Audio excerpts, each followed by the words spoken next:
Dalam persidangan sebelumnya, kuasa hukum keluarga Brigadir J. Kamarudin Simanjuntak mengaku mendapat informasi dari intelijen baik itu dari tubuh Polri ataupun di luar itu.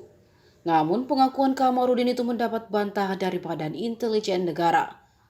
Pihak BIN bersikeras menyangkal memberikan informasi rahasia soal kasus pembunuhan yang diinisiasi Verdi Sambo tersebut.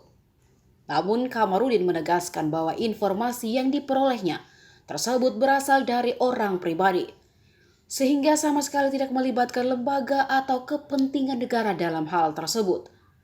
Kamarudin pun menjelaskan bagaimana cara intelijen itu memberikannya informasi.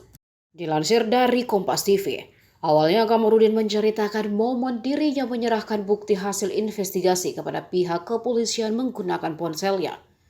Hasil investigasi itu didapatkan dari para intelijen baik dari BIN, kepolisian maupun dari tentara yang bermitra dengan dirinya.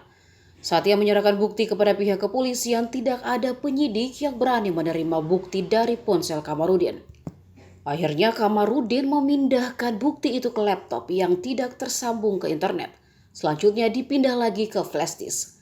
Dari situ Kamarudin mendapat informasi bahwa ada alat-alat dari kepolisian yang sangat canggih yang memantau pergerakan semua termasuk pergerakannya.